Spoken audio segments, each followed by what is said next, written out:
ಆರೋಗ್ಯವೇ ಭಾಗ್ಯ ವಿಶೇಷ ಕಾರ್ಯಕ್ರಮಕ್ಕೆ ಸ್ವಾಗತ. ನಾನು ದಿವ್ಯಶ್ರೀ ದಾಸ್. ಆರೋಗ್ಯವೇ ಭಾಗ್ಯ ಅಂತ ಹೇಳ್ತೀವಿ, ಆದರೆ ಇತ್ತೀಚಿನ ದಿನಗಳಲ್ಲಿ ಆರೋಗ್ಯದ ಸಮಸ್ಯೆ ಅನ್ನೋದು ಬಹಳಷ್ಟು ಏರಿಕೆಯಾಗ್ತಾ ಇದೆ. ಅದರಲ್ಲಿಯೂ ಪ್ರಮುಖವಾಗಿ ಡಿಸ್ಕ್ ಸಮಸ್ಯೆ ಅನ್ನೋದು ಎಲ್ಲರನ್ನ ಕಾಡ್ತಾ ಇದೆ. ಹಾಗಾದ್ರೆ ಡಿಸ್ಕ್ ಸಮಸ್ಯೆ ಅಂದ್ರೆ ಏನು, ಈ ಸಮಸ್ಯೆ ಯಾಕೆ ಉಂಟಾಗತ್ತೆ, ಇದಕ್ಕೆ ಇರುವಂತಹ ಪರಿಹಾರ ಏನು ಅಂತ ತಿಳಿಸಿಕೊಡಲು ಹೋಮಿಯೋಕೇರ್ ಇಂಟರ್ನ್ಯಾಷನಲ್ ತಜ್ಞ ವೈದ್ಯರಾಗಿರುವಂತಹ ಡಾಕ್ಟರ್ ವಿಭೋರ್ ಅವರು ಇವತ್ತು ನಮ್ಮ ಜೊತೆಗೆ ಕಾರ್ಯಕ್ರಮದಲ್ಲಿದ್ದಾರೆ. ಸೊ ಬನ್ನಿ ಅವರನ್ನ ಕಾರ್ಯಕ್ರಮಕ್ಕೆ ವೆಲ್ಕಮ್ ಮಾಡೋಣ. ನಮಸ್ತೆ ಡಾಕ್ಟರ್, ಕಾರ್ಯಕ್ರಮಕ್ಕೆ ಸ್ವಾಗತ. ಮೊದಲನೇದಾಗಿ ಡಿಸ್ಕ್ ಸಮಸ್ಯೆ ಅಂತ ಹೇಳಿದ್ರೆ ಏನು, ಯಾಕೆ ಇತ್ತೀಚಿನ ದಿನಗಳಲ್ಲಿ ಎಲ್ಲರನ್ನ ಕಾಡ್ತಾ ಇದೆ ಈ ಡಿಸ್ಕ್ ಸಮಸ್ಯೆ?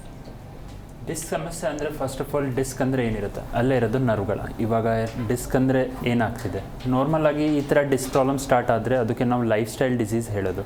ಯಾಕೆ ಲೈಫ್ ಸ್ಟೈಲ್ ಡಿಸೀಸ್ ಹೇಳೋದಂದರೆ, ನಾರ್ಮಲ್ ಆಗಿ ಇವಾಗ ಯಾರಾದ್ರಿಗೆ ಸ್ವಲ್ಪ ಆಕ್ಸಿಡೆಂಟ್ ಆದರೆ, ಏನಾದರೆ ಸ್ವಲ್ಪ ಜನಕ್ಕೆ ಟ್ರೋಮಾ ಆದರೆ, ಅವ್ರು ಏನಾದರೆ ಸ್ವಲ್ಪ ಜನಕ್ಕೆ ವೇಟ್ ಜಾಸ್ತಿ ಲಿಫ್ಟ್ ಮಾಡಿದ್ರೆ ಅದರಿಂದ ಏನಾಗುತ್ತೆ, ಸ್ವಲ್ಪ ಡಿಸ್ಕ್ ಬಲ್ಜ್ ಆಗುತ್ತೆ. ಸೊ ಒನ್ಸ್ ಅಲ್ಲೇ ಏನಾದರೆ ಡಿಸ್ಕ್ ಬಲ್ಜ್ ಆದರೆ ನರ್ವ್ಗಳ ಮೇಲೆ ಸ್ವಲ್ಪ ಕಂಪ್ರೆಷನ್ ಹೋಗೋಕ್ಕೆ ಸ್ಟಾರ್ಟ್ ಆಗುತ್ತೆ. ಒನ್ಸ್ ನರ್ವ್ಗಳ ಮೇಲೆ ಸ್ವಲ್ಪ ಕಂಪ್ರೆಷನ್ ಸ್ಟಾರ್ಟ್ ಆದರೆ ಅದು ಕಾರಣದಿಂದ ಡಿಸ್ಕ್ ಪ್ರಾಬ್ಲಮ್ ಬರೋಕ್ಕೆ ಸ್ಟಾರ್ಟ್ ಆಗುತ್ತೆ. ಸೊ ಅದು ಕೂಡ ಸರ್ವೈಕಲ್ ಡಿಸ್ಕ್ ಪ್ರಾಬ್ಲಮ್ ಕೂಡ ಇರ್ಬೋದು, ಇಲ್ಲಾಂದರೆ ಲಂಬಾರ್ ಡಿಸ್ಕ್ ಪ್ರಾಬ್ಲಮ್ ಕೂಡ ಇರ್ಬೋದು. ಸೊ ಈ 2 ಟೈಪ್ಸಲ್ಲಿ ಜಾಸ್ತಿ ಬರೋದು ಪೇಷಂಟ್ಸ್ಗೆ ಈ ಥರ ಪ್ರಾಬ್ಲಮ್ ಜನ್ರೇಟ್ ಆಗಿ ಬರೋದು. ಯಾಕೆಂದರೆ ಲೈಫ್ ಸ್ಟೈಲ್ ಸ್ವಲ್ಪ ಚೇಂಜ್ ಆದರೆ, ಇಲ್ಲಾಂದರೆ ನರ್ವ್ಗಳ ಮೇಲೆ ಏನಾದರೆ ಜಾಸ್ತಿ ವೀಕ್ನೆಸ್ ಆದರೆ ಆ ಕಾರಣದಿಂದ ಡಿಸ್ಕ್ ಪ್ರಾಬ್ಲಮ್ ಜಾಸ್ತಿ ಬರೋದು. ಓಕೆ, ಡಿಸ್ಕ್ ಸಮಸ್ಯೆ ಇದೆ ಅಂತ ಹೇಳಿ ಗೊತ್ತಾಗೋದು ಹೇಗೆ, ಇದಕ್ಕೆ ಇರುವಂತಹ ಗುಣಲಕ್ಷಣಗಳ ಬಗ್ಗೆ ಹೇಳೋದಾದರೆ? ಸಿಮ್ಟಮ್ಸ್ ಅಂದರೆ ಲೈಕ್ ನಾರ್ಮಲ್ ಜನಕ್ಕೆ ಇವಾಗ ಲೈಕ್ ಸ್ಟಾರ್ಟಿಂಗ್ ಸ್ಟೇಜಸಲ್ಲಿ ಇದೆ ಅಂದರೆ ಸ್ವಲ್ಪ ಜನಕ್ಕೆ ಲೈಕ್ ಸರ್ವೈಕಲ್ ಇಶ್ಯೂಸ್ ಇದೆ. ಸೊ ಅರ್ಥ ಮಾಡೋಣ, ಸರ್ವೈಕಲ್ ಇಶ್ಯೂಸ್ ಅಂದರೆ ಏನಿರುತ್ತೆ, ಕತ್ತಲ್ಲಿ ಪ್ರಾಬ್ಲಮ್ ಇರುತ್ತೆ. ಸೊ ಕತ್ತಲ್ಲಿ ಸಿಮ್ಟಮ್ಸ್ ಯಾವ ಥರ ಇರುತ್ತೆ ಅಂದರೆ, ನಾರ್ಮಲ್ ಆಗಿ ಸ್ವಲ್ಪ ಜನಕ್ಕೆ ಪೇಯ್ನಿಂದ ಸ್ಟಾರ್ಟ್ ಆಗುತ್ತೆ. ಒನ್ಸ್ ಪೇಯ್ನ್ ಬಂದರೆ ಸ್ವಲ್ಪ ಜನಕ್ಕೆ ಊತ ಕೂಡ ಕಾಣಿಸುತ್ತೆ ಕತ್ತತ್ರ. ಸೊ ಆ ಥರ ಕೂಡ ಗೊತ್ತಾಗ್ಬೋದು, ಲೈಕ್ ಅವ್ರಿಗೆ ಪ್ರಾಬ್ಲಮ್ ಸ್ಟಾರ್ಟ್ ಆಗುತ್ತೆ. ಸ್ವಲ್ಪ ಜನಕ್ಕೆ ಸ್ಟಿಫ್ನೆಸ್ ಬರೋಕ್ಕೆ ಸ್ಟಾರ್ಟ್ ಆಗುತ್ತೆ, ಕತ್ತು ರೊಟೇಟ್ ಮಾಡೋಕ್ಕೆ ಆಗಲ್ಲ. ಸೊ ಆ ಥರ ಸಿಮ್ಟಮ್ಸ್ ಸರ್ವೈಕಲಲ್ಲಿ ನಾವು ನೋಡ್ಬೋದು, ಲೈಕ್ ಅವ್ರಿಗೆ ಸರ್ವೈಕಲ್ ಇಶ್ಯೂಸ್ ಡಿಸ್ಕ್ ಪ್ರಾಬ್ಲಮ್ನಿಂದ ಜನ್ರೇಟ್ ಆಗಿದೆ. ಇಲ್ಲಾಂದರೆ ಯಾರಾದ್ರಕ್ಕೆ ಲಂಬಾರ್ ಇಶ್ಯೂಸ್ ಏನಾದರೂ ಬಂದಿದೆ, ಲೈಕ್ ಸೊಂಟ ನೋವು ಹೇಳ್ತಾರೆ ನಾವು, ಅದಕ್ಕೆ ಸೊಂಟ ನೋವಲ್ಲಿ ಏನಾದರೂ ಪ್ರಾಬ್ಲಮ್ ಸ್ಟಾರ್ಟ್ ಆಗ್ತಿದೆ ಅಂದರೆ ಫಸ್ಟ್ ಅವ್ರಿಗೆ ಪೇಯ್ನಿಂದ ಸ್ಟಾರ್ಟ್ ಆಗುತ್ತೆ. ಪೇನ್ ಆದರೆ ಆಟೋಮೆಟ್ಲಿ ಊತ ಬರೋಕ್ಕೆ ಸ್ಟಾರ್ಟ್ ಆಗುತ್ತೆ, ಬಗ್ಗಕ್ಕೆ ಆಗಲ್ಲ. ಯಾರಾದರೆ ಏನಾದರೂ ವಿಟ್ ಲಿಫ್ಟ್ ಮಾಡೋಕ್ಕೆ ಹೋಗ್ತಿದೆ ಅಂದರೆ ಅದಕ್ಕೆ ಆಗಲ್ಲ. ಸಡನ್ನಾಗಿ ಯಾರಾದರೆ ಕೂತ್ಕೊಳ್ಳೋ ಆದಮೇಲೆ ಇತ್ತಕ್ಕೆ ಪ್ರಯತ್ನ ಮಾಡ್ತಿದೆ ಅಂದರೆ ಆ ಕಾರಣದಿಂದ ಕೂಡ ಅವ್ರಿಗೆ ತುಂಬ ಜಾಸ್ತಿ ನೋವು ಬರೋದು. ಸ್ವಲ್ಪ ಜನಕ್ಕೆ ಅದರಿಂದ ಕೂಡ ಕಾಲಲ್ಲಿ ಜೋಮ್ ಬರೋಕ್ಕೆ ಸ್ಟಾರ್ಟ್ ಆಗುತ್ತೆ, ಕಾಲು ಇಳಿಯೋ ಥರ ಕೂಡ ಸ್ಟಾರ್ಟ್ ಆಗುತ್ತೆ, ಪಾದ ಉರಿ ಥರ ಕೂಡ ಇರುತ್ತೆ. So symptoms starting to starting end ಸ್ಟೇಜಲ್ಲಿ ಸ್ವಲ್ಪ ವೇರಿಯೇಷನ್ಸ್ ಇರುತ್ತೆ. ಯಾಕಂದರೆ ಸ್ವಲ್ಪ ಜನಕ್ಕೆ ಬೇರೆ ಥರ ಸಿಮ್ಟಮ್ಸ್ ಸ್ಟಾರ್ಟ್ ಆಗುತ್ತೆ, ಜಸ್ಟ್ ಪೇನ್ ಆ ಥರ ಕೂಡ ಕಾಣಿಸ್ಬೋದು. ಸ್ವಲ್ಪ ಜನಕ್ಕೆ ಹೆಂಗಿರುತ್ತೆ ಅಂದರೆ, ನಾರ್ಮಲ್ ಆಗಿ ಜಸ್ಟ್ ಬಗ್ಗಕ್ಕೆ ಆಗಲ್ಲ, ಇಲ್ಲಾಂದರೆ ಇತ್ಕೊಳ್ಳೋ ಟೈಮಲ್ಲಿ ಅವ್ರಿಗೆ ಸೊಂಟ ಸ್ವಲ್ಪ ಕ್ಯಾಚ್ ಆಗುತ್ತೆ. ಆ ಥರ ಸಿಮ್ಟಮ್ಸ್ ನಾವು ವೇರಿಯೇಷನ್ಸಲ್ಲಿ ನೋಡ್ಬೋದು ಪೇಷಂಟ್ಸಲ್ಲಿ. ಓಕೆ, ಸೊ ಡಿಸ್ಕ್ ಸಮಸ್ಯೆಗೆ ಹೋಮಿಯೋ ಕೇರ್ನಲ್ಲಿ ಯಾವ ರೀತಿಯ ಟ್ರೀಟ್ಮೆಂಟನ್ನು ಕೊಡಲಾಗುತ್ತೆ, ಹಾಗೆ ಬೇರೆ ಹಾಸ್ಪಿಟಲ್ಗಿಂತ ನಿಮ್ಮಲ್ಲಿ ಹೇಗೆ ಭಿನ್ನವಾಗಿರುತ್ತೆ ಚಿಕಿತ್ಸೆ ಬಗ್ಗೆ ಹೇಳೋದಾದರೆ? ಹೋಮಿಯೋ ಕೇರಲ್ಲಿ ಟ್ರೀಟ್ಮೆಂಟ್ ಹೆಂಗಿರುತ್ತೆ ಅಂದರೆ, ನಾವು ಬೇಸಿಕ್ಲಿ ಆಗಿ ನಮ್ಮ ಟ್ರೀಟ್ಮೆಂಟ್ ಕೇಸ್ ಟೇಕಿಂಗ್ ಮೇಲೆ ಡಿಪೆಂಡ್ ಆಗಿರುತ್ತೆ. ಸೊ ನಾವು 3 ಸೆಕ್ಷನ್ಸಲ್ಲಿ ನಮ್ಮ ಟ್ರೀಟ್ಮೆಂಟ್ ಡಿವೈಡ್ ಮಾಡ್ತಾರೆ. ಫಸ್ಟ್ ಪೇಷಂಟ್ಗೆ ಕೇಸ್ ಮೇಲೆ ನಾವು ಹಿಸ್ಟ್ರಿ ತಗೊಳ್ತಾರೆ. ಆ ಕೇಸ್ ಟೇಕಿಂಗಲ್ಲಿ ನಮ್ಮದು ಮೇನ್ ಆಗಿ 80% ಪಾರ್ಟ್ ಡಿಪೆಂಡ್ ಆಗಿರುತ್ತೆ. ಯಾಕೆಂದರೆ ಬೇರೆಯಲ್ಲಿ ನೀವು ಸಿಮ್ಟಮ್ ಬೇಸ್ ಮೆಡಿಸಿನ್ಸ್ ಕೊಡ್ತೀರ, ಬಟ್ ಹೋಮಿಯೋಪತಿ ಏನಿದೆ ಅಂದರೆ ಬೇಸಿಕ್ಲಿ ರೂಟ್ ಕಾಸ್ ಮೇಲೆ ಡಿಪೆಂಡ್ ಆಗಿ ಕಾಯಿಲೆ ಇದೆ. ಸೊ ರೂಟ್ ಕಾಸ್ ಅಂದರೆ ಅವ್ರಿಗೆ ಯಾವ ಕಾರಣದಿಂದ ಪ್ರಾಬ್ಲಮ್ ಬಂದಿದೆ, ಏನು ಕಾರಣದಿಂದ ಅವ್ರಿಗೆ ಪ್ರಾಬ್ಲಮ್ ಜಾಸ್ತಿ ಆಗ್ತಿದೆ, ಇಷ್ಟು ಟೈಮ್ ಮುಂಚೆ ಈ ಥರ ಏನಾದರೂ ಇಶ್ಯೂಸ್ ಇತ್ತು, ಆ ಥರ ಏನು ಪ್ರಾಬ್ಲಮ್ ಬಂದಿದೆ. ಸೊ ಅದು ಮೇಲೆ ನಾವು ಹಿಸ್ಟ್ರಿ ತೊಗೊಳ್ತಾರೆ ಪೇಷಂಟ್ಸ್ಗೆ. ಆದಮೇಲೆ ಅವ್ರಿಗೆ ಏನು ಪ್ರಾಬ್ಲಮ್ ಇದೆ, ಅದಕ್ಕೆ ಕಾಂಪ್ಲಿಕೇಶನ್ಸ್ ಬರಲ್ಲ ಅಂದರೆ ಅದಕ್ಕೆ ಅವಾಯ್ಡ್ ಮಾಡ್ತಾರೆ ಹೋಮಿಯೋ ಕೇರ್. ಲಾಸ್ಟಲ್ಲಿ ಪ್ರಿವೆನ್ಷನ್ ಮಾಡ್ತಾರೆ, ಸೊ ದಟ್ ಮತ್ತೆ ಫ್ಯೂಚರಲ್ಲಿ ಅವ್ರಿಗೆ ಆ ಥರ ಪ್ರಾಬ್ಲಮ್ ಬರಲ್ಲ ಅಂದರೆ ಅವ್ರು ಅಲ್ಲಿ ಲೈಫ್ ಸ್ಟೈಲ್ ಚೇಂಜ್ ಮಾಡ್ತಾರೆ. ಸೊ 80% ನಾವು ಪೇಷಂಟ್ಸ್ಗೆ ಮೆಡಿಕೇಷನ್ಸ್ ಮೇಲೆ ಇರೋದು, 20% ಅವ್ರಿಗೆ ಲೈಫ್ ಸ್ಟೈಲ್ ಚೇಂಜ್ ಮಾಡೋಕ್ಕೆ ಹೇಳೋದು. ಸೊ ದಟ್ ಅವ್ರಿಗೆ ಅಟ್ಲೀಸ್ಟ್ ಫ್ಯೂಚರಲ್ಲಿ ಈ ಥರ ಪ್ರಾಬ್ಲಮ್ ಬರಲ್ಲ ಅಂದರೆ ಅದಕ್ಕೆ ಲೈಫ್ ಸ್ಟೈಲ್ ಚೇಂಜ್ ಮಾಡೋದು. ಓಕೆ, ಕೆಲವೊಂದಿಷ್ಟು ಜನ ಸಮಸ್ಯೆ ಅಂತ ಹೇಳಿ ಆಪರೇಷನ್ನ ಮಾಡಿಸ್ಕೊಂಡಿರ್ತಾರೆ. ಸೊ ಅವರು ಕೂಡ ನಿಮ್ಮಲ್ಲಿ ಟ್ರೀಟ್ಮೆಂಟನ್ನು ತಗೊಳ್ಬೋದಾ? ಹೋಮಿಯೋ ಕೇರ್ನಲ್ಲಿ ಅವರಿಗೂ ಕೂಡ ಚಿಕಿತ್ಸೆ ಇದೆಯಾ? ಬೇಸಿಕ್ಲಿ ಆಗಿ ಇವಾಗ ಯಾರಾದರೂ ಸರ್ಜರಿ ಮಾಡ್ತಾರೆ ಅಂದರೆ 100ಅಲ್ಲಿ 1 or 2% ಪೀಪಲ್ಗೆ ಈ ಥರ ಪ್ರಾಬ್ಲಮ್ ರಿಪೀಟ್ ಆಗಿ ಬರಲ್ಲ. ಯಾಕೆ ಅಂದರೆ ನಾರ್ಮಲ್ ಆಗಿ ಅವ್ರದ್ದು ಲೈಫ್ ಸ್ಟೈಲ್ ಚೇಂಜ್ ಮಾಡ್ತಾರೆ. So life style one time change ಆದರೆ ಆಟೋಮೆಟ್ಲಿ ಅವ್ರಿಗೆ ಮತ್ತೆ ಪ್ರಾಬ್ಲಮ್ ಬರಲ್ಲ. ಬಟ್ ತುಂಬ ಜನಕ್ಕೆ ಹೆಂಗಾಗುತ್ತೆ ಅಂದರೆ, ನೀವು ಸರ್ಜರಿ ಮಾಡಾದ್ಮೇಲೆ ಕೂಡ ತುಂಬ ಜನ ಈ ಥರ ಪ್ರಾಬ್ಲಮ್ ಮತ್ತೆ ರಿಪೀಟ್ ಆಗಿ ಸಫರ್ ಮಾಡ್ತಾರೆ. ಯಾಕಂದರೆ ಅವ್ರದ್ದು ಮೇ ಬಿ ವರ್ಕ್ ಲೋಡ್ ಆ ಥರ ಇರ್ಬೋದು, ಇಲ್ಲಾಂದರೆ ಸಿಟ್ಟಿಂಗ್ ಪೋಶ್ಚರ್ ಆ ಥರ ಏನಾದರೂ ಇರ್ಬೋದು, ಇಲ್ಲಾಂದರೆ ಏನಾದರೂ ಸಡನ್ ಆಗಿ ಮತ್ತೆ ಏನಾದರೂ ಸರ್ಜರಿ ಆದಮೇಲೆ ಕೂಡ ವೇಟ್ ಲಿಫ್ಟ್ ಅವ್ರು ಏನಾದರೂ ಆಕ್ಸಿಡೆಂಟ್, ಟ್ರೋಮಾ ಏನಾದರೂ ಸಿಚುವೇಶನ್ಸಲ್ಲಿ ಪ್ರಾಬ್ಲಮ್ ಕಾರಣಗಳಿಂದ ಈ ಥರ ಪ್ರಾಬ್ಲಮ್ ರಿಪೀಟ್ ಆಗಿ ಬಂದರೆ ಆಟೋಮೆಟ್ಲಿ ನಮ್ಮ ಹತ್ರ ಟ್ರೀಟ್ಮೆಂಟ್ ಇರುತ್ತೆ. ಸ್ಲೋ ಬೈ ಸ್ಲೋ ಅದಕ್ಕೆ ನಾವು ಸಿಮ್ಟಮ್ಸ್ ಕೂಡ ಕಡಿಮೆ ಮಾಡ್ತಾರೆ, ಮತ್ತು ನರ್ವ್ಗಳಿಗೆ ಸ್ವಲ್ಪ ಸ್ವಲ್ಪ ಮೆಡಿಸಿನ್ಸ್ನಿಂದ ಸ್ಟಿಮ್ಯುಲೆಂಟ್ ಮಾಡಿ ನಾರ್ಮಲ್ ಕೂಡ ಮಾಡ್ತಾರೆ. ಓಕೆ, ಡಿಸ್ಕ್ ಸಮಸ್ಯೆ ಅಂತ ಹೇಳಿದ್ರೆ ಏನೋ ಒಂದು ಸಮಸ್ಯೆ ಇರಬಹುದು ಅಂತ ಸಾಕಷ್ಟು ಜನ ನೆಗ್ಲೆಕ್ಟ್ ಮಾಡ್ತಾ ಹೋಗ್ತಾರೆ. ಸೊ ಇದರಿಂದ ಅವರು ಏನೆಲ್ಲ ಕಾಂಪ್ಲಿಕೇಶನ್ ಫೇಸ್ ಮಾಡಬೇಕಾಗತ್ತೆ? ಕಾಂಪ್ಲಿಕೇಶನ್ಸ್ ಅಂದರೆ ಇವಾಗ ಯಾರಾದ್ರಿಗೆ ಲೈಕ್ ಸರ್ವೈಕಲ್ ಇಶ್ಯೂಸ್ ಬಂದಿದೆ ಅಂದರೆ ಕತ್ತು ನೋವು ಬಂದಿದೆ, ಸೊ ಅದರಿಂದ ರಿಲೇಟೆಡ್ ಆಗಿ ಕಾಂಪ್ಲಿಕೇಶನ್ ಏನಿರ್ಬೋದು. ಯಾಕೆಂದರೆ ಇವಾಗ ಸರ್ವೈಕಲ್ ಇಶ್ಯೂಸ್ ಇದೆ ಅಂದರೆ ಆಟೋಮೆಟ್ಲಿ ಅದರಿಂದ ಲಿಂಕ್ಡ್ ಆಗಿ ಫಸ್ಟ್ ಇರುತ್ತೆ ಬ್ರೇಕಿಯಲ್ ಪ್ಲೆಕ್ಸಿಸ್ ಅಂದರೆ ನಮ್ಮ ಕೈಯಲ್ಲಿರೋದು. ಸೊ ಅದರಿಂದ ಏನಾಗುತ್ತೆ, ನಾರ್ಮಲ್ ಆಗಿ ಕೈಯಲ್ಲಿ ಕೂಡ ಪ್ಯಾರಲಿಸಿಸ್ ಥರ ಕಂಡೀಷನ್ ಬರ್ಬೋದು, ಇಲ್ಲಾಂದರೆ ಹೆಮಿಪ್ಲೇಜಿಯಾ ಒನ್ ಸೈಡ್ ಪ್ಯಾರಲಿಸಿಸ್ ಕೂಡ ಬರ್ಬೋದು, ಇಲ್ಲಾಂದರೆ ನರಗಳ ಜಾಸ್ತಿ ವೀಕ್ ಆಗಿ ಕೈಯಲ್ಲಿ ಶಿವರಿಂಗ್ ಕೂಡ ಬರ್ಬೋದು, ಜೋಮ್ ಥರ ಕಂಡೀಷನ್ ಜಾಸ್ತಿ ಆಗಿ ಮೀಡಿಯನ್ ನೋವು ಕೂಡ ಡ್ಯಾಮೇಜ್ ಆಗ್ಬೋದು. ಸೆಕೆಂಡ್ ಸ್ಟೇಜಲ್ಲಿ ಹೋದರೆ ಲಂಬಾರ್ ಇಶ್ಯೂಸ್ ಇರುತ್ತೆ. ಇವಾಗ ಲಂಬಾರ್ನಿಂದ ಜನ್ರೇಟ್ ಆಗಿ ಏನು ಪ್ರಾಬ್ಲಮ್ ಬರ್ಬೋದು ಅಂದರೆ ಸಿಯಾಟಿಕಾ ಪ್ರಾಬ್ಲಮ್ ಬರ್ಬೋದು ಸೊಂಟ ಹತ್ರ, ಯಾಕೆಂದರೆ ಒಂದೇ ನರಗಳಿಂದ ಕನೆಕ್ಷನ್ ಆಗಿ ಅದು ಇರೋದು. ವೆರಿಕೋಸ್ ಇಶ್ಯೂಸ್ ಕಾಣಿಸ್ಬೋದು ಕಾಲಲ್ಲಿ, ಇಲ್ಲಾಂದರೆ ನಾರ್ಮಲ್ ಆಗಿ ಡ್ಯಾಮೇಜ್ ಜಾಸ್ತಿ ಆದರೆ ಸೊಂಟನಿಂದ ಕತ್ವರೆಗೂ ಕಂಪ್ಲೀಟ್ ಆಗಿ ಕಾಂಪ್ಲಿಕೇಶನ್ಸ್ ಆ ಥರ ಇರುತ್ತೆ. ನರಗಳ ಜಾಸ್ತಿ ವೀಕ್ ಆದರೆ ಆಟೋಮೆಟ್ಲಿ ಕಾಲಲ್ಲಿ ಸ್ಟ್ರೆಂತ್ ಕೂಡ ಆಗಲ್ಲ, ಪರ್ಸನ್ಸ್ಗೆ ನಡೆಯೋಕ್ಕೆ ಕೂಡ ಆಗಲ್ಲ, ಆ ಥರ ಕಂಡೀಷನ್ ಕೂಡ ಬೆಡ್ ರೆಸ್ಟ್ ಮೇಲೆ ಹೋಗ್ಬೋದು. ಓಕೆ, ಡಿಸ್ಕ್ ಸಮಸ್ಯೆ ಅಂತ ಹೇಳಿದ್ರೆ ಅದು ಲೈಫ್ ಟೈಮ್ ಇರುತ್ತಾ? ಒಂದು ಸಲ ಬಂದರೆ ಅಲ್ಲೇ ಕ್ಯೂರ್ ಆಗುತ್ತಾ, ಅಥವಾ ನಿಮ್ಮಲ್ಲಿ ಟ್ರೀಟ್ಮೆಂಟ್ ತಗೊಂಡ ಬಳಿಕ ರಿಯಕರೆನ್ಸ್ ಆಗುವಂತಹ ಚಾನ್ಸಸ್ ಏನಾದರೂ ಇದೆಯಾ? ಟ್ರೀಟ್ಮೆಂಟ್ ಅಂದರೆ ಇವಾಗ ಜನಕ್ಕೆ ಯಾರಾದ್ರಿಗೆ ಪ್ರಾಬ್ಲಮ್ ಇದೆ ಕರೆಕ್ಟಾಗಿ ಟ್ರೀಟ್ಮೆಂಟ್ ಮಾಡಿಸಿದ್ರೆ, ಬಟ್ ಅದಕ್ಕೆ ಪ್ರಿವೆನ್ಷನ್ ಕೂಡ ಮಾಡಬೇಕಾಗುತ್ತೆ. ಯಾಕೆಂದರೆ ಇವಾಗ ಆ ಥರ ಯಾವುದೋ ಮೆಡಿಸಿನ್ ಇಲ್ಲ ನೀವು ತಿಂದರೆ 100% ರಿಸಲ್ಟ್ ಬರೋದು. ಸೊ ಮೆಡಿಸಿನ್ಸ್ ರಿಸಲ್ಟ್ ಮೆಡಿಸಿನ್ ಥರ ಇರೋದು, ಬಟ್ ನಾವು ಕೂಡ ನಮಗೆ ಕಂಪ್ಲೀಟಾಗಿ ಲೈಫ್ ಸ್ಟೈಲ್ ಕೂಡ ಚೇಂಜ್ ಮಾಡಬೇಕಾಗತ್ತೆ, ಸೊ ದಟ್ ನಮಗೆ ಈ ಥರ ಪ್ರಾಬ್ಲಮ್ ಮತ್ತೆ ಆಗಿ ಜನ್ರೇಟ್ ಆಗಲ್ಲ. ಯಾಕೆಂದರೆ no one will be 100% assurance ಏನು ಕೊಡಲ್ಲ. ಯಾಕೆಂದರೆ ನಿಮಗೆ ಏನಾದರೂ ಪ್ರಾಬ್ಲಮ್ ಇದೆ ಅದಕ್ಕೆ ನೀವು ಕಡಿಮೆ ಮಾಡಿಕೊಡ್ತೀರಾ, ಬಟ್ ಮತ್ತೆ ಬರಲ್ಲ ಅಂದರೆ ಅದು ನಮ್ಮ ಮೇಲೆ ಕೂಡ ಡಿಪೆಂಡ್ ಆಗಿರುತ್ತೆ. ಯಾಕೆಂದರೆ ನಾವು ನಮಗೆ ನೋಡಬೇಕು, ಕರೆಕ್ಟಾಗಿ ಊಟ ತಿಂಡಿ ಮಾಡಬೇಕು, ಕರೆಕ್ಟಾಗಿ ನಮ್ಮ ಬಾಡಿಗೆ ಪಾಶ್ಚರ್ ಕರೆಕ್ಟಾಗಿ ಇಡಬೇಕು. ಸೊ ಆ ಥರ ಕರೆಕ್ಟಾಗಿ ಮಾಡಿ ಹೋದರೆ ಆಟೋಮೆಟ್ಲಿ ಪ್ರಾಬ್ಲಮ್ ಕೂಡ ರಿಡ್ಯೂಸ್ ಆಗ್ಬೋದು, ಮತ್ತೆ ಬರಲ್ಲ ಅಂದರೆ ಅದು ಕೂಡ ನಮ್ಮ ಕೈಯಲ್ಲಿ ಇರೋದು. ಓಕೆ, ಹೆಚ್ಚಾಗಿ ಡಿಸ್ಕ್ ಸಮಸ್ಯೆ ಯಾವ ವಯೋಮಾನದವರಲ್ಲಿ ಕಂಡು ಬರುತ್ತೆ? ಅದರಲ್ಲೂ ಪ್ರಮುಖವಾಗಿ ಪುರುಷರಲ್ಲಿ ಕಾಣಿಸ್ಕೊಳ್ಳುತ್ತಾ ಅಥವಾ ಮಹಿಳೆಯರಲ್ಲಿ ಕಾಣಿಸ್ಕೊಳ್ಳುತ್ತಾ ಅಂತ ಹೇಳೋದಾದರೆ?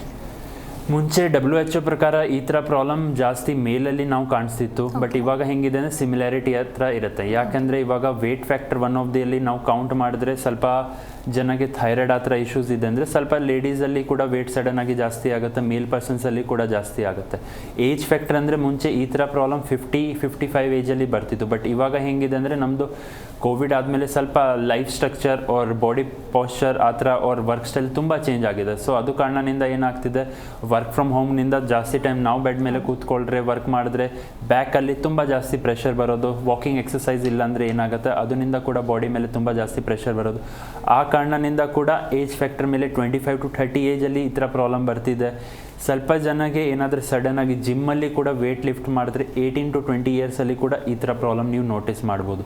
ಸೊ ಸ್ಪೆಸಿಫಿಕ್ ಆಗಿ 1:1 ನಾವು ಕಂಪೇರ್ ಮಾಡೋದು ಈ ಥರ ಪ್ರಾಬ್ಲಮ್ ಮೇಲ್ ಪ್ಲಸ್ ಫೀಮೇಲಲ್ಲಿ ಬರ್ತಿದೆ. ಓಕೆ, ಸೊ ನಮ್ಮ ಒಂದು ಲೈಫ್ ಸ್ಟೈಲ್ ಕೂಡ one of the main factor ಅಂತಲೇ ಹೇಳಬೇಕಾಗತ್ತೆ. ಬಿಕಾಸ್ ಕೂತ್ಕೊಂಡೇ ಎಲ್ಲ ಕೆಲಸವನ್ನು ಮಾಡಬೇಕಾಗತ್ತೆ, ಆ ರೀತಿ ಮಾಡದೇ ಇರುವಂತಹ ಚಾನ್ಸಸ್ ಕೂಡ ಕಮ್ಮಿ ಇದೆ.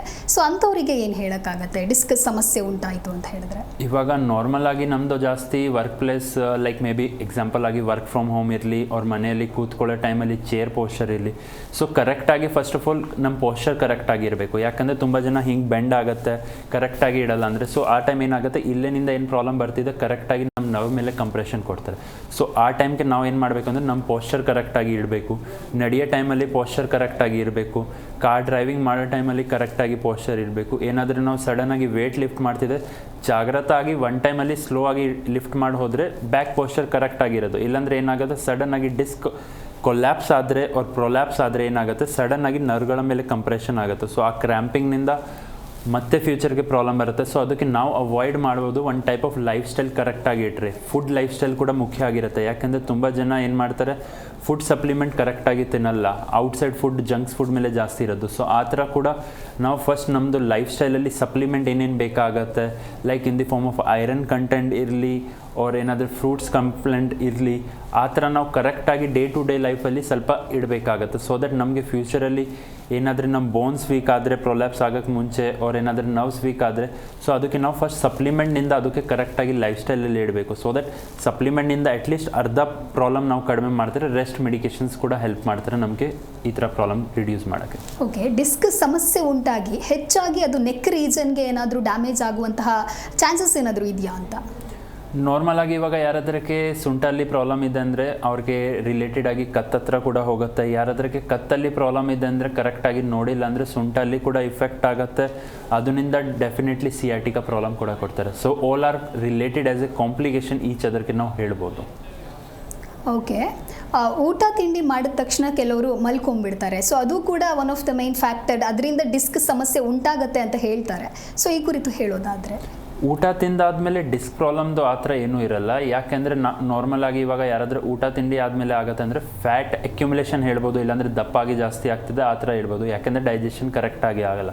ಸೊ ಆಟೋಮೆಟ್ಲಿ ಅದರಿಂದ ಏನಾಗುತ್ತೆ, ವೇಟ್ ಇನ್ಕ್ರೀಸ್ ಆಗುತ್ತೆ. ಒನ್ಸ್ ಬಾಡಿ ಮೇಲೆ ವೇಟ್ ಇನ್ಕ್ರೀಸ್ ಆದರೆ ನಿಮ್ಮದು ಏನಾಗುತ್ತೆ, ಲೈಫ್ ಸ್ಟೈಲ್ ಸ್ವಲ್ಪ ಅಬ್ ನಾರ್ಮಾಲಿಟಿ ಥರ ಆಗುತ್ತೆ. ನೀವು ಬೆಂಡ್ ಆಗೋದು ಸ್ವಲ್ಪ ಬಗ್ಗದ ಥರ ಆಗುತ್ತೆ, ಇಲ್ಲಾಂದರೆ ನಮ್ಮ ಕಾಲ ಮೇಲೆ ತುಂಬ ಜಾಸ್ತಿ ಪ್ರೆಷರ್ ಬರೋ ಥರ ಆಗುತ್ತೆ, ಇಲ್ಲಾಂದರೆ ನಿಮ್ಮದು ನಿಂತ್ಕೊಳ್ಳೋ ಕೆಲಸ ಇದೆ ಅದರಿಂದ ಕೂಡ ಇಫೆಕ್ಟ್ ಆಗುತ್ತೆ. ಸೊ ಊಟ ತಿಂದಾದ್ಮೇಲೆ ಬೆಡ್ ರೆಸ್ಟ್ದು ನಾವು ಡೈಜೆಷನ್ ಮೇಲೆ ಹೇಳ್ಬೋದು, ಬಟ್ ನರ್ವ್ಗಳ ಮೇಲೆ ಹೇಳೋಕ್ಕೆ ಕಷ್ಟ ಇರುತ್ತೆ ಸ್ವಲ್ಪ. ಓಕೆ, ಡೆಲಿವರಿ ಆದಂತಹ ವಿಮೆನ್ಗಳಲ್ಲೂ ಕೂಡ ಹೆಚ್ಚಾಗಿ ಬೆನ್ನು ನೋವು ಉಂಟಾಗುತ್ತೆ ಅಂತ ಹೇಳ್ತಾರೆ. ಸೊ ಆ ಬೆನ್ನು ನೋವು ಜೊತೆಗೆ ಈ ಡಿಸ್ಕ್ ಸಮಸ್ಯೆಗೆ ಏನಾದರೂ ಸಿಮಿಲಾರಿಟೀಸ್ ಇದೆಯಾ ಅಥವಾ ಅದು ಬೇರೆ ಬೇರೆ ಅಂತ ಹೇಳ್ತೀರಾ? ನಾರ್ಮಲ್ ಆಗಿ ಇವಾಗ ಯಾರಾದ್ರಿಗೆ ಡೆಲಿವರಿ ಆದಮೇಲೆ ಈ ಥರ ಪ್ರಾಬ್ಲಮ್ ಬಂದಿದೆ ಅಂದರೆ ಸಿಮಿಲಾರಿಟೀಸ್ ಇರೋದು. ಯಾಕೆಂದರೆ ತುಂಬ ಟೈಮ್ ಏನಾಗುತ್ತೆ, ನಾರ್ಮಲ್ ಆಗಿ ಡೆಲಿವರಿ ಟೈಮಲ್ಲಿ ಸ್ವಲ್ಪ ಜಾಸ್ತಿ ಸ್ಟ್ರೆಚ್ ಆದರೆ ಬ್ಯಾಕ್ ಮೇಲೆ ತುಂಬ ಜಾಸ್ತಿ ಕಂಪ್ರೆಷನ್ ಬರೋದು. ಸೊ ಅದು ಕಾರಣದಿಂದ ಏನಾಗುತ್ತೆ, ಸೊಂಟ ಪ್ರಾಬ್ಲಮ್ ಜನರೇಟ್ ಆಗುತ್ತೆ. ಒಂದು ಸೊಂಟ ಪ್ರಾಬ್ಲಮ್ ಯಾರಾದ್ರಿಗೆ ಬಂದರೆ ಆಟೋಮೆಟ್ಲಿ ಅವ್ರಿಗೆ ಲೈಫ್ ಲಾಂಗ್ ಥರ ಆ ಥರ ಕಾಣಿಸುತ್ತೆ. ಇಲ್ಲಾಂದರೆ ಸ್ವಲ್ಪ ಟೈಮ್ ಡೆಲಿವರಿ ಆದಮೇಲೆ ಸಿಯಾಟಿಕಾ ಪ್ರಾಬ್ಲಮ್ ಬರುತ್ತೆ, ಅದು ಕೂಡ ರಿಲೇಟೆಡ್ ಆಗಿ ಡಿಸ್ಕ್ ಬಲ್ಜ್ನಿಂದ ರಿಲೇಟಿವ್ ಆಗಿ ಇರೋದು. ಸೊ ಆ ಕಾರಣದಿಂದ ಆ ಪ್ರಾಬ್ಲಮ್ ಕೂಡ ಆ್ಯಸ್ ಎ ಕಾಂಪ್ಲಿಕೇಶನಲ್ಲಿ ಕಾಣಿಸ್ಬೋದು. ಸ್ವಲ್ಪ ಜನಕ್ಕೆ ಡೆಲಿವರಿ ಆದಮೇಲೆ ಕೂಡ ವೆರಿಕೋಸ್ ಪ್ರಾಬ್ಲಮ್ ಕಾಣಿಸುತ್ತೆ. ಯಾಕೆಂದರೆ ಸೇಮ್ ಅಲ್ಲೇ ನಮ್ಮದು ನರ್ವ್ಗಳ ಕಂಪ್ರೆಸ್ ಆಗ್ತಿದೆ. ಓಕೆ, ಸೊ ಡಿಸ್ಕ್ ಸಮಸ್ಯೆ ಇದೆ ಅಂತ ಹೇಳಿ ಕೆಲವರು ಬೆಲ್ಟ್ಗಳನ್ನ ಯೂಸ್ ಮಾಡ್ತಾರೆ. ಸೊ ಅದರಿಂದ ಏನಾದರೂ ಎಫೆಕ್ಟ್ ಉಂಟಾಗತ್ತಾ ಅಥವಾ ಬೆಲ್ಟ್ ಯೂಸ್ ಮಾಡಬಹುದಾ? ನಾರ್ಮಲ್ ಆಗಿ ಇವಾಗ ಬೆಲ್ಟ್ ಕೆಲಸ ಏನಿದೆ, ನಿಮಗೆ ತುಂಬ ಜಾಸ್ತಿ ಪೇನ್ ಆಗ್ತಿದೆ ಅಂದರೆ ಅವ್ರು ಜಸ್ಟ್ ಆ್ಯಸ್ ಎ ಸಪೋರ್ಟ್ ಆಗ್ತಾರೆ. ಯಾಕೆಂದರೆ ಇವಾಗ ಪೇನ್ ಆಗ್ತಿದೆ, ನಿಮಗೆ ಬಗ್ಗಕ್ಕೆ ಆಗ್ತಿಲ್ಲ. ಸೊ ನೀವು ಬೆಲ್ಟ್ ಯೂಸ್ ಮಾಡಿದ್ರೆ ಏನಾಗುತ್ತೆ, ನಾರ್ಮಲಿ ಆಗಿ ನಮ್ಮ ಬ್ಯಾಕ್ಗೆ ಒಂದು ಸಪೋರ್ಟ್ ಸಿಗುತ್ತೆ. ಸೊ ನೀವು ಎಷ್ಟುವರೆಗೂ ಬೆಲ್ಟ್ ಹಾಕ್ತೀರಾ ಅಷ್ಟವರೆಗೂ ನಿಮ್ಮ ಸಿಮ್ಟಮ್ಸ್ ಕಡಿಮೆ ಇರೋದು. ನೀವು ಬೆಲ್ಟ್ ತೆಗಿತಾ ಮತ್ತೆ ಏನಾದರೂ ರೆಸ್ಟ್ ಮಾಡೋಕ್ಕೆ ಹೋದರೆ ಸಡನ್ ಆಗಿ ಜರ್ಕ್ನಿಂದ ಪ್ರಾಬ್ಲಮ್ ಕೂಡ ರಿಪೀಟ್ ಆಗಿ ಬರ್ಬೋದು. ಓಕೆ, ಪ್ರೆಸೆಂಟ್ಲಿ ಜಿಮ್ ಆಗಿರಬಹುದು, ವರ್ಕೌಟ್ ಅಂತ ಹೇಳಿ ಜಾಸ್ತಿ ಜನ ಅದರಲ್ಲೇ ಟೈಮ್ ಸ್ಪೆಂಡ್ ಮಾಡ್ತಾ ಇರ್ತಾರೆ. ಸೊ ಅದು ಹೆಚ್ಚಾಗಿ ಕೂಡ ಏನಾದರೂ ಡಿಸ್ಕ್ ಸಮಸ್ಯೆ ಉಂಟಾಗಬಹುದಾ? ನಾರ್ಮಲ್ ಆಗಿ ಜಿಮ್ಮಲ್ಲಿ ಯಾರಾದರೂ ಏನಾದರೂ ವರ್ಕ್ ಮಾಡ್ತಿದ್ದೆ ಅದರಿಂದ ರಿಲೇಟೆಡ್ ಇಶ್ಯೂಸ್ಗೆ ಕೂಡ ತುಂಬ ಜಾಸ್ತಿ ಜನಕ್ಕೆ ಸೊಂಟ ನೋವು ಕೂಡ ಡಿಸ್ಕ್ ಪ್ರೊಲ್ಯಾಪ್ಸ್ ಬಂದಿದೆ. ಯಾಕೆಂದರೆ ಸಡನ್ ಆಗಿ ನೀವೇನಾದರೂ ಜಿಮ್ಮಲ್ಲಿ ಡೆಡ್ ಲಿಫ್ಟ್ ಆ ಥರ ಅವ್ರು ಏನಾದರೂ ಸಡನ್ ಆಗಿ ಶೋಲ್ಡರ್ ಲಿಫ್ಟ್ ಆ ಥರ ಮಾಡ್ತೀರ ಅಂದರೆ ಸಡನ್ ಆಗಿ ಕಂಪ್ರೆಷನ್ ನಮ್ಮ ಬ್ಯಾಕ್ ಮೇಲೆ ಹೋಗುತ್ತೆ. ಸೊ ಅದಕ್ಕೆ ತುಂಬ ಜನ ಜಿಮ್ಮಲ್ಲಿ ಕೂಡ ಬೆಲ್ಟ್ ಯೂಸ್ ಮಾಡ್ತಾರೆ ಏನಾದರೂ ಹೆವಿ ಲಿಫ್ಟ್ ಮಾಡೋಕ್ಕೆ. ಯಾಕೆಂದರೆ ಹೆವಿ ಲಿಫ್ಟ್ ಮಾಡಬೇಕಂದ್ರೆ ನಿಮಗೆ ಬ್ಯಾಕ್ ಮೇಲೆ ತುಂಬ ಜಾಸ್ತಿ ಸಪೋರ್ಟ್ ಬೇಕಾಗುತ್ತೆ. ಸೊ ಆ ಟೈಮ್ಗೆ ಕೂಡ ಬೆಲ್ಟ್ ಇದ್ದರೆ ನಿಮಗೆ ತುಂಬ ಹೆಲ್ಪ್ಫುಲ್ ಆಗುತ್ತೆ. ಬೆಲ್ಟ್ ಇಲ್ಲಾಂದರೆ ತುಂಬ ಜಾಸ್ತಿ ಕಷ್ಟ ಆಗುತ್ತೆ. ಸೊ ಯೂಶಲಿ ಪರ್ಸನ್ ಜಿಮ್ಮಲ್ಲಿ ಬೆಲ್ಟ್ ಯೂಸ್ ಮಾಡಬೇಕಾಗತ್ತೆ. ಓಕೆ ಡಾಕ್ಟರ್, ಆಗಲೇ ಹೇಳ್ತಾ ಇದ್ರಿ ನಮ್ಮ ಆಹಾರದ ಕ್ರಮ ಅನ್ನೋದು ಚೆನ್ನಾಗಿರಬೇಕು, ಆಗಿದ್ದಾಗ ಮಾತ್ರ ನಾವು ಆರೋಗ್ಯವಾಗಿ ಇರ್ಲಿಕ್ಕೆ ಸಾಧ್ಯ ಅಂತ ಹೇಳಿ. ಸೊ ನಮ್ಮ ಆಹಾರದ ಕ್ರಮ ಯಾವ ರೀತಿ ಇರಬೇಕು, ಯಾವ ರೀತಿಯ ಫುಡ್ಡನ್ನು ನಾವು ಕನ್ಸ್ಯೂಮ್ ಮಾಡಬೇಕಾಗತ್ತೆ? ಫುಡ್ ಅಂದರೆ first of all food life style ಮೇಲೆ ನಾವು ಮುಖ್ಯವಾಗಿ ಏನು ಬೇಕಾಗುತ್ತೆ, ನಮ್ಮದು ಫುಡ್ ಟೈಮಿಂಗ್ಸ್ ಕರೆಕ್ಟಾಗಿರಬೇಕು. ಯಾಕೆಂದರೆ ತುಂಬ ಜನ ಫುಡ್ ಟೈಮಿಂಗ್ಸ್ ಕರೆಕ್ಟಾಗಿ ಫಾಲೋ ಮಾಡಲ್ಲ. ಅವ್ರ ಇಷ್ಟ ಮೇಲೆ ಏನಿರುತ್ತೆ ಆ ಥರ ತಿಂತಾರೆ. ಸೊ ಅದರಿಂದ ಏನಾಗುತ್ತೆ, ಬಾಡಿ ಮೇಲೆ ಕರೆಕ್ಟಾಗಿ ಸಪ್ಲಿಮೆಂಟ್ ಸಿಗಲ್ಲ. ಸೊ ನೆಕ್ಸ್ಟ್ ನಾವು ಏನಾದರೂ ಇದೆ ಅಂದರೆ ನಮ್ಮದು ಯಾರಾದ್ರಿಗೆ ವೆಜ್ ಡೈಟ್ ಇದೆ ಅವ್ರ ನಾನ್ ವೆಜ್ ಇದೆ, ಅದು ಮೇಲೆ ಸ್ಪೆಸಿಫಿಕ್ ಆಗಿ ಸ್ವಲ್ಪ ಇರುತ್ತೆ. ಯಾಕೆಂದರೆ ಇವಾಗ ಬ್ಲಡ್ ಸರ್ಕ್ಯುಲೇಷನ್ ಇದೆ, ಸೊ ವಿಟಮಿನ್ B12 ಆ ಥರ ತುಂಬ ನೆಸೆಸರಿ ಇರೋದು. ಸೊ ಅದಕ್ಕೆ ಏನಾಗುತ್ತೆ, ಫ್ರೂಟ್ಸ್ ಮೇಲೆ ಸ್ವಲ್ಪ ಜಾಸ್ತಿ ಕನ್ಸಪ್ಷನ್ ಇರಬೇಕು. ಲೈಕ್ ಬೀಟ್ರೂಟ್ ಆ ಥರ ಏನಾದರೆ ಪೊಮೊಗ್ರೆನೇಟ್ ಇದೆ ಆ ಥರ ಜಾಸ್ತಿ ತಿನ್ನಬೇಕಾಗತ್ತೆ. ಆ್ಯಪಲ್ ಕನ್ಸಪ್ಷನ್ ಜಾಸ್ತಿ ಇರಬೇಕು. ಸೊ ಅದರಿಂದ ಏನಾಗುತ್ತೆ, ನರ್ವ್ಗಳ ಮೇಲೆ ಚೆನ್ನಾಗಿ ಹೆಲ್ಪ್ ಆಗುತ್ತೆ. ಐರನ್ ಕಂಟೆಂಟ್ ಬೇಕಾಗುತ್ತೆ ಟೈಮಲ್ಲಿ. ಸ್ವಲ್ಪ ಗ್ರೀನ್ ವೆಜಿಟೇಬಲ್ಸ್ ನಾವು ಹೇಳ್ತಾರೆ ಅದು ತಿಂದರೆ ಏನಾಗುತ್ತೆ, ಬಾಡಿ ಮೇಲೆ ಸ್ವಲ್ಪ ಜಾಸ್ತಿ ಸ್ಟ್ರೆಂತ್ ಸಿಗೋದು, ಅದರಿಂದ ಬ್ಯಾಕಲ್ಲಿ ಸ್ಟ್ರೆಂತ್ ಬರೋದು. ಇಲ್ಲಾಂದರೆ ಯಾರಾದರೂ ನಾನ್ ವೆಜ್ ಡೈಟ್ ಮೇಲೆ ಇದೆ ಅಂದರೆ ಅದರಲ್ಲಿ ಕೂಡ ಸ್ಪೆಸಿಫಿಕ್ ಆಗಿರೋದು. ಲೈಕ್ ಸ್ವಲ್ಪ ಜನ ಮಟನ್ ತಿಂತಾರೆ, ಯಾಕಂದರೆ ಮಟನ್ನಲ್ಲಿ ಸ್ವಲ್ಪ ಆ ಥರ ಸ್ಟ್ರೆಂತ್ ಇರುತ್ತೆ, ಬ್ಯಾಕ್ಗೆ ಪ್ರೋಟೀನ್ ಪ್ರೊವೈಡ್ ಮಾಡ್ತಾರೆ, ಬ್ಯಾಕ್ಗೆ ಗ್ರಿಪ್ ಕೊಡ್ತಾರೆ. ಸೊ ಅದಕ್ಕೆ ಪಾಯ ಸೂಪ್ಸ್ ಕೂಡ ಕುಡಿದ್ರೆ ಅದರಲ್ಲಿ ಹೆಲ್ಪ್ ಆಗುತ್ತೆ. ಫಿಶ್ ಥರ ಕಂಟೆಂಟ್ ತೊಗೊಂಡ್ರೆ ಅದರಲ್ಲಿ ಕೂಡ ಹೆಲ್ಪ್ ಆಗುತ್ತೆ.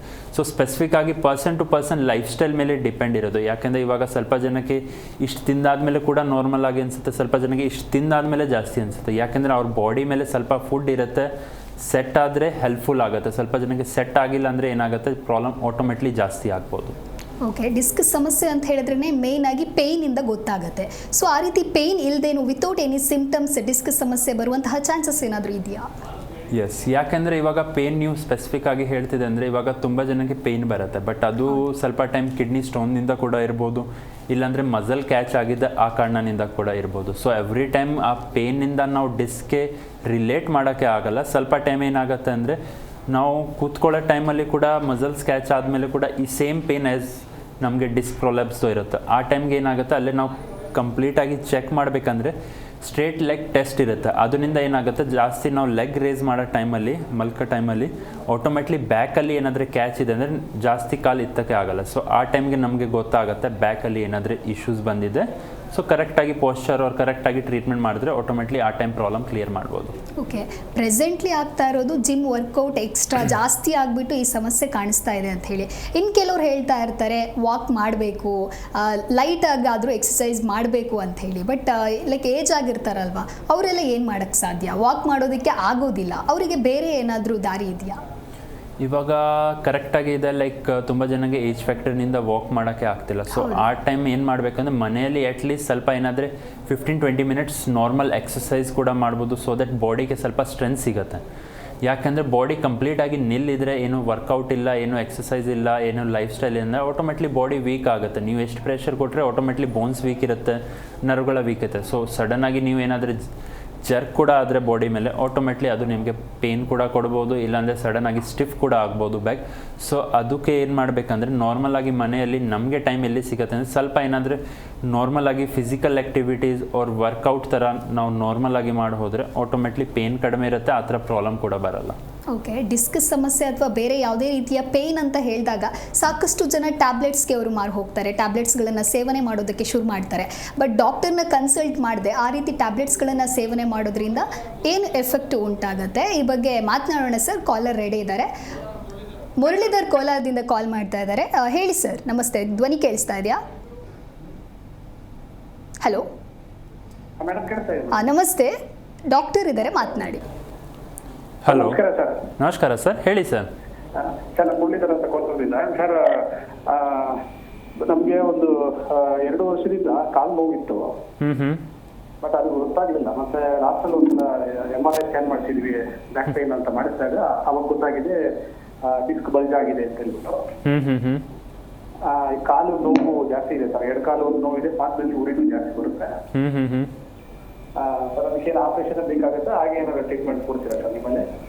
ಸರ್ ನೋಡಿ, ಆಪ್ರೇಷನ್ ಮಾಡಾದ್ಮೇಲೆ ಕೂಡ ನಿಮ್ಮದು ವರ್ಕಿಂಗ್ ಸ್ಟೈಲ್ ಮೇಲೆ ಡಿಪೆಂಡ್ ಆಗಿರೋದು. ಯಾಕೆಂದರೆ ತುಂಬ ಜನ ಇವಾಗ ಸ್ಟೇಜಸ್ ಫಸ್ಟ್ ಕಂಡೀಷನ್ಸ್ಗೆ ಏನು ಮಾಡ್ತಾರೆ ಅಂದರೆ ಸರ್ಜರಿ ಮೇಲೆ ಡಿಪೆಂಡ್ ಇರುತ್ತೆ. ಬಟ್ ವಿದೌಟ್ ಸರ್ಜರಿ ಕೂಡ ಈ ಥರ ಪ್ರಾಬ್ಲಮ್ಸ್ಗೆ ಸೊಲ್ಯೂಷನ್ ಇರುತ್ತೆ. ಯಾಕೆಂದರೆ ಇವಾಗ ಸ್ವಲ್ಪ ಜನಕ್ಕೆ ಸೊಂಟ ನೋವಿನಿಂದ ಪ್ರಾಬ್ಲಮ್ ಏನೇನು ಬರ್ಬೋದು ಅಂದರೆ ಕಾಲಲ್ಲಿ ಜೋಮ್ ಬರೋಕ್ಕೆ ಆಗುತ್ತೆ, ಕಾಲು ನೋವು ಇರುತ್ತೆ, ಕಾಲು ಇಳಿಯೋ ಥರ ಆಗುತ್ತೆ, ಕಾಲಲ್ಲಿ ಉರಿ ಇರುತ್ತೆ, ಸ್ವಲ್ಪ ಜನಕ್ಕೆ ಕಾಲಲ್ಲಿ ಕರ್ತ ಕೂಡ ಆಗುತ್ತೆ.